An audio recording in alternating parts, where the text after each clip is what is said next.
It's me, Danica Sheridan. This is episode number 3 of the Emzara's Blood audio. So I'm going to read chapters 9 through 13 today, and I hope you can follow along. Chapter 9, Tower of Babel. As the population kept increasing and was encroaching on 1 million, Noah, 10 years before his death, appointed 3 princes to help govern the tribes.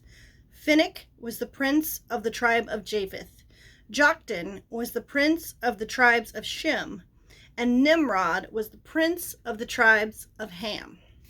Nimrod was a mighty hunter and an influential leader amongst men, knowledgeable in the art of masonry. He was a builder of cities, most notably Nineveh and the great Babylon. Although he was the great-grandson of Noah, he did not live up to the virtues and standards that God had found in the righteous Noah. Nimrod was a bully amongst men and took whatever he wanted, whatever he desired. He was a gigantic man and not to be questioned. His mighty bow and hunting were his major interests in life. He was used by God to fend off the wild beasts and control their population as compared to mankind. Building cities and ruling over people was not what God wanted from Nimrod, especially considering his great ambitions and appetite for self-interest. He believed in God, but was jealous of God's power and control.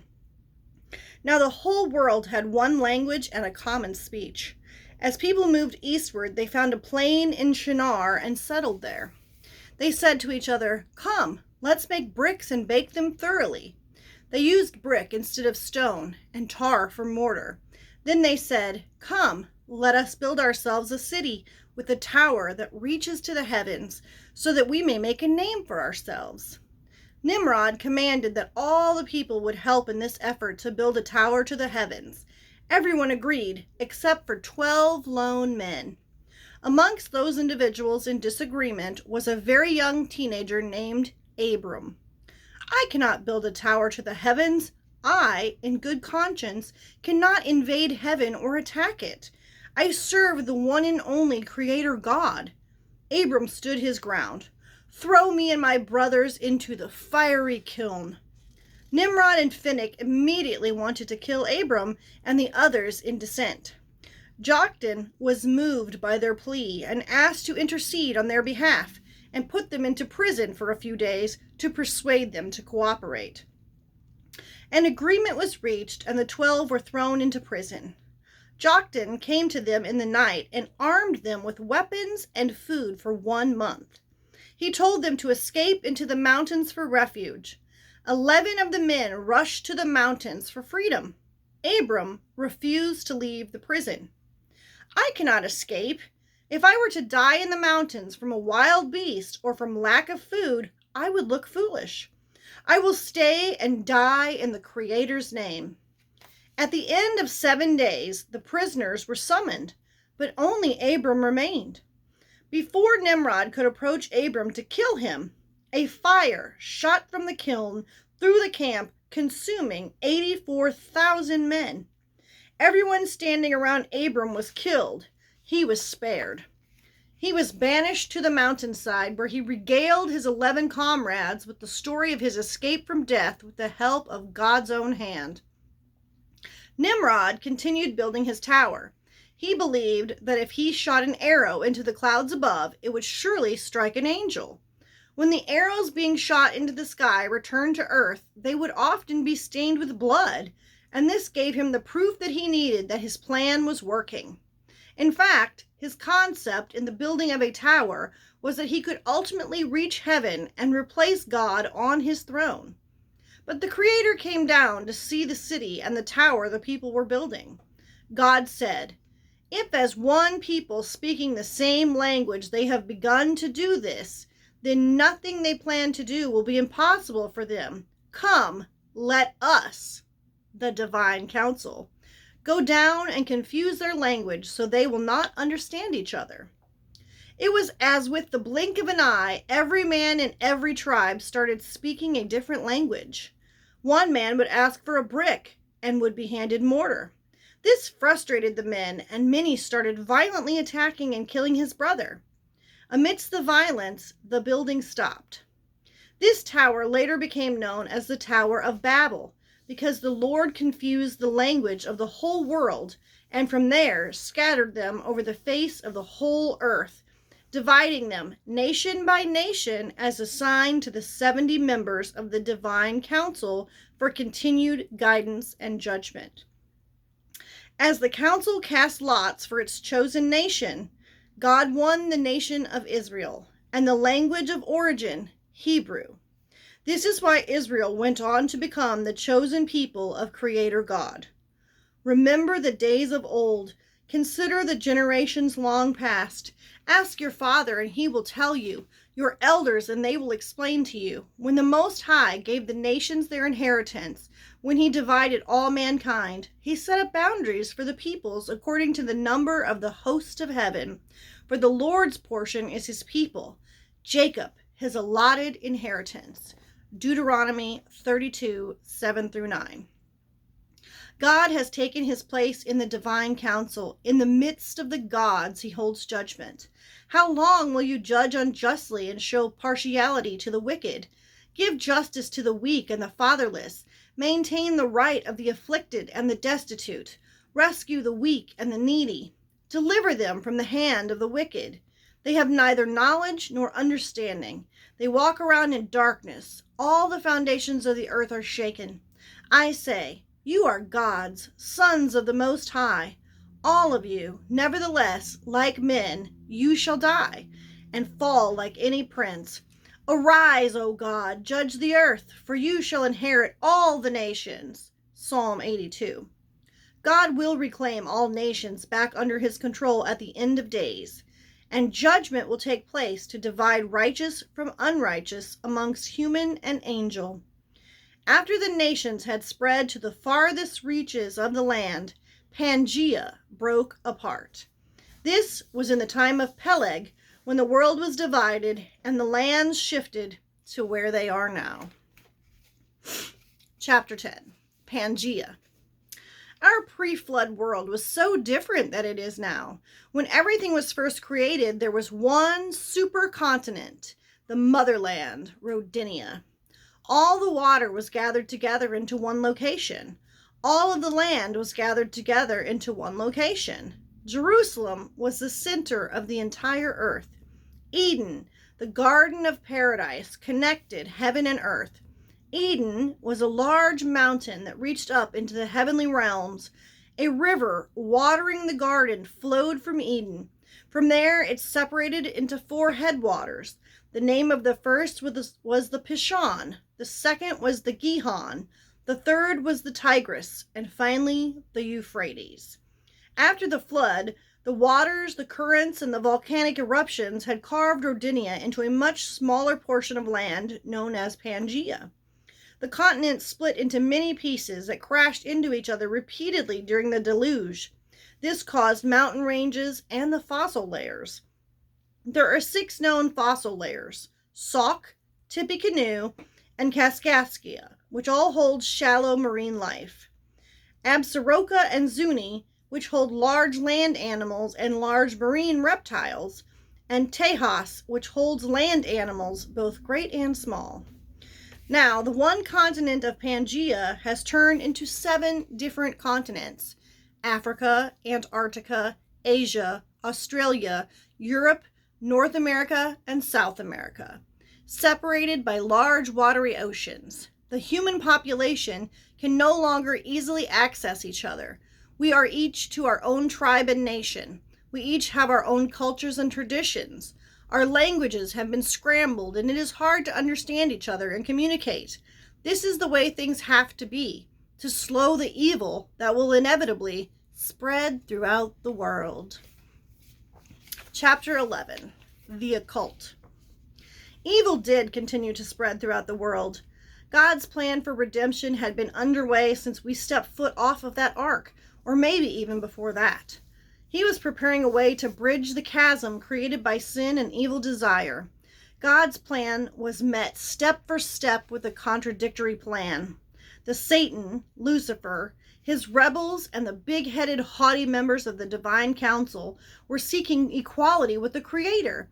They planned to corrupt the human genome, divide the bloodlines, and grow their Nephilim heirs to outnumber God's chosen children of Israel. Each nation continued the spread of the occult religions, worshiping members of the divine council, the sun, the moon, and the stars themselves. Tribes built idols and false gods out of wood and stone. Asherah poles, altars to Baal, and child sacrifice to Moloch was the new normal. The image of an idol needed to be approved by the god whose image was being made. The gods were responsible for initiating the manufacturing process. At the end of the process, rituals were performed to transfer the deity from the spiritual world to the physical world by a process referred to as actualizing the presence of the god in the temple. Consequently, the production of the image was viewed not in human terms, but as a miraculous process through which the deity worked. But anything not of Creator God is of the Satan. You must not worship the Lord your God in their way, because in worshiping their gods, they do all kinds of detestable things the Lord hates. They even burn their sons and daughters in the fire as sacrifices to their gods. Deuteronomy 12:31.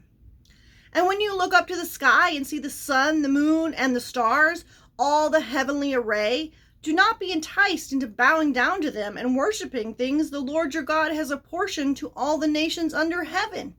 Deuteronomy 4:19. Do not give any of your children to be sacrificed to Moloch, for you must not profane the name of your God. Leviticus 18:21. On a hill east of Jerusalem, Solomon built a high place for Moloch, the detestable god of the Ammonites. He did the same for all of his foreign wives, whom there were 700, who burned incense and offered sacrifices to their gods. 1 Kings 11:7-8. They set up their vile images in the house that bears my name and defiled it.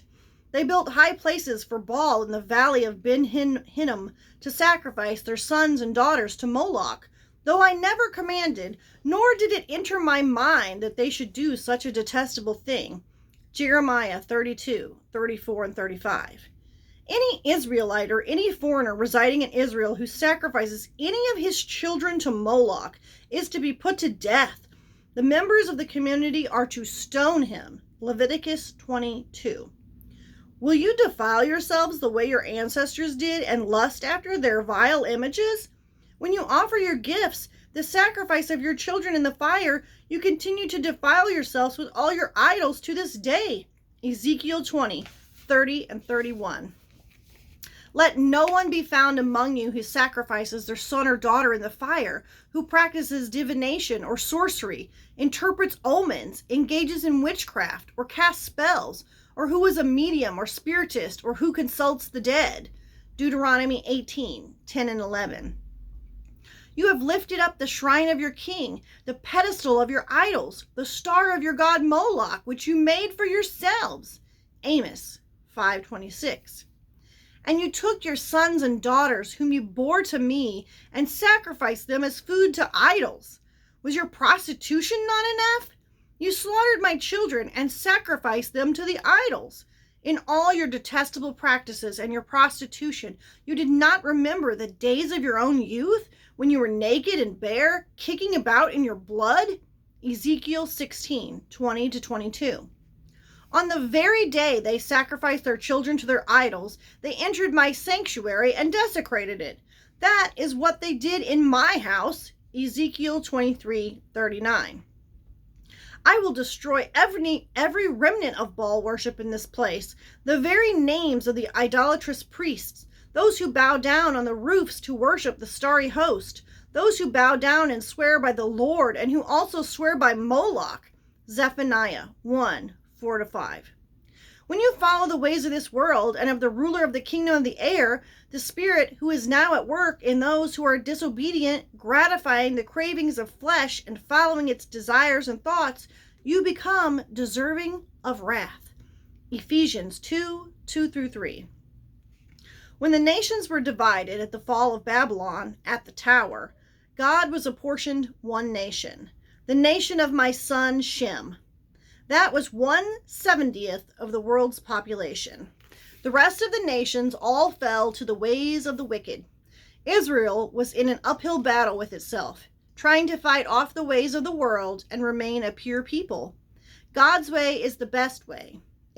But it also goes against every human inclination operating inside of us.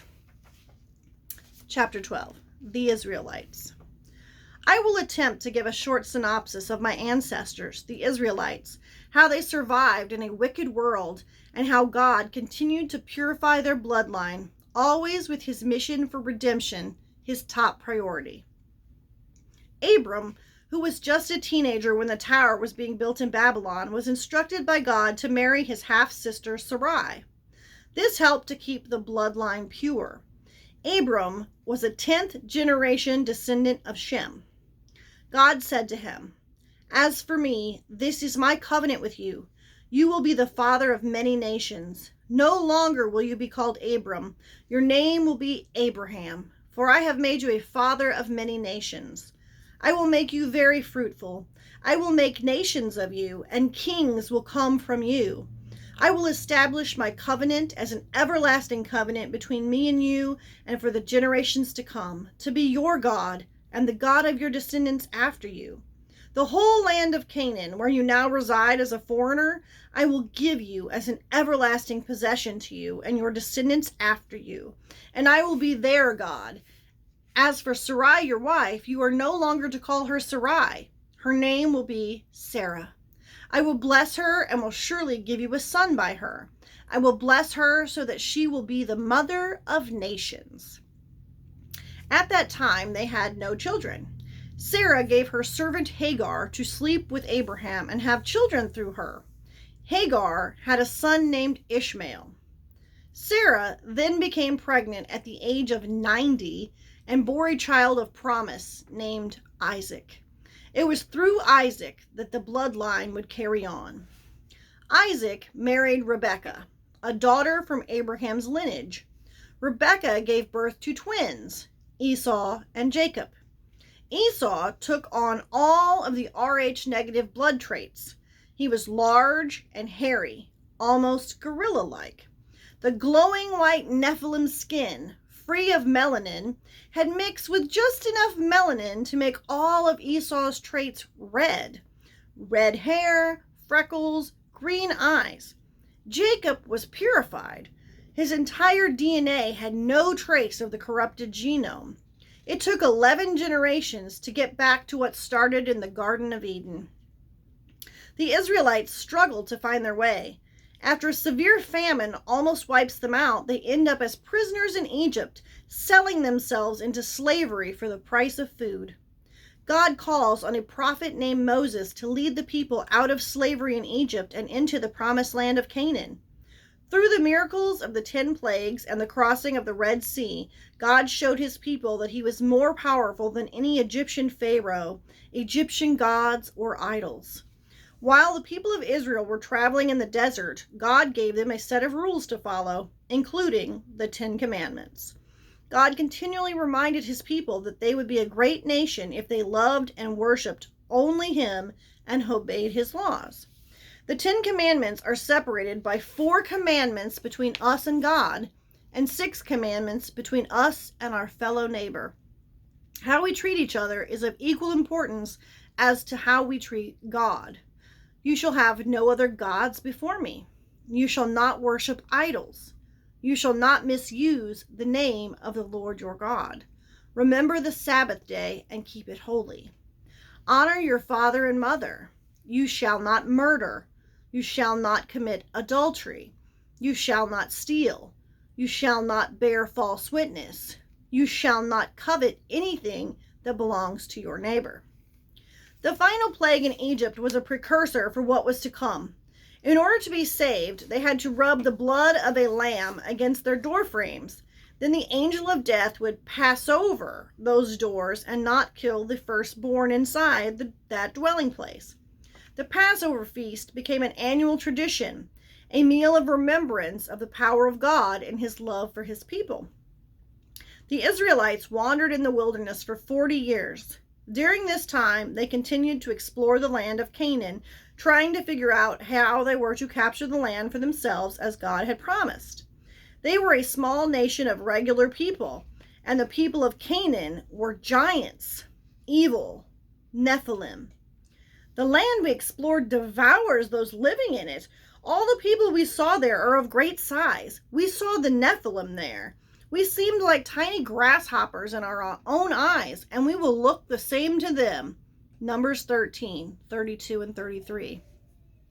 Joshua finally was named their new leader, and the people miraculously crossed the Jordan River and conquered the town of Jericho. They conquered Canaan with the help of the Creator and his creation.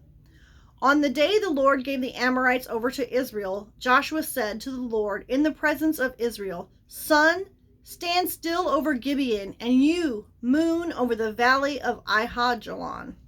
So the sun stood still and the moon stopped, till the nation avenged itself on its enemies, as it is written in the book of Jasher.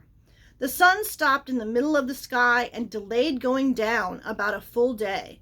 There has never been a day like it before or since, a day when the Lord listened to a human being. Surely the Lord was fighting for Israel. Joshua 10, 12 and 14. In order to prevent the pure bloodline from being recontaminated, the tribes and the people of Canaan had to be completely exterminated. No one was to remain alive, not even the newborn babies. The Lord our God delivered these nations into our hands, and we struck them down, together with their sons and their whole army. At that time, we took all of the towns and completely destroyed them, men, women, and children. We left no survivors. Deuteronomy 2, 33 through 34. This included the Amorites, Ammonites, and Reaphites, a people strong and numerous and as tall as the Anakites. Deuteronomy 2:11. Og, king of Bashan, was the last of the Reaphites to die. He was 14 feet tall and 6 feet wide. Deuteronomy 3:11. After Joshua died, Israel was without a leader. The people often forgot about God and his laws and worshipped idols. Then God would punish them by sending a neighboring nation to fight them.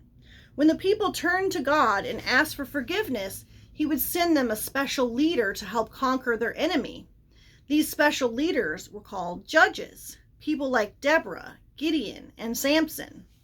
The people of Israel finally demanded an earthly king, someone to lead them and keep them away from the evils of the occult nations and practices. Samuel, a priest, judge, and prophet, anointed Saul as the first king of Israel. Saul became disobedient and was rejected by God. So Samuel secretly anointed young David, who killed the giant Goliath with just a slingshot and a rock to take Saul's place. This created many struggles between Saul and David. Saul eventually dies, and David takes over as the king of Israel. He has a 44-year-long reign as king. His son Solomon follows in his footsteps and claims the throne. In his day, the temple of the Lord starts construction. Eventually, the nation of Israel would split into two separate kingdoms, Jerusalem and Judah. They had numerous earthly kings. Many of those kings led them further and further astray. They practiced the dark arts of the occult. They made idols and worshipped false gods, all culminating in both nations being exiled to Babylon, the capital of evil, with the destruction of the temple. Prophets preached a message of hope that the people of Israel would reunite and return to Palestine. Repentance was crucial. A restoration of Zion and a kingdom of peace for those who trusted in God was coming, an everlasting kingdom. Prophecies rang out that a ruler born in Bethlehem would set up a kingdom that would never be destroyed, that would last forever and ever, and that God would bring his people home. Chapter 13, Abraham's bosom. That is all I know. I am feeble and much too old for this earth. My husband has passed away centuries ago. I yearn to see his face again. I know that we will meet in Abraham's bosom, the gathering place of righteous souls, waiting on the judgment day. I am repentant about my misgivings and mistakes. I am not to blame for my ancestors' evil lineage or my son's evil acts, but I fell as though my blood flows through the serpent into Cain, into Ham, and into Canaan, and continues to corrupt the earth today. I pray that the law of God, spoken and written through Moses, is engraved on your heart. Strive to follow those righteous laws. Keep your heart in line with the goodness and order that was intended. Hopefully, with just enough faith and good deeds, we will meet again in Abraham's bosom. She closes her tired eyes. Her time on this dimension is completed. She sighs a deep final breath, and with that, Emzara's spirit departs for the heavenly realm. That's it for today. So you got to come back tomorrow for the dramatic conclusion of Emzara's blood. And tomorrow we'll read chapters 14 through 17. So see you tomorrow.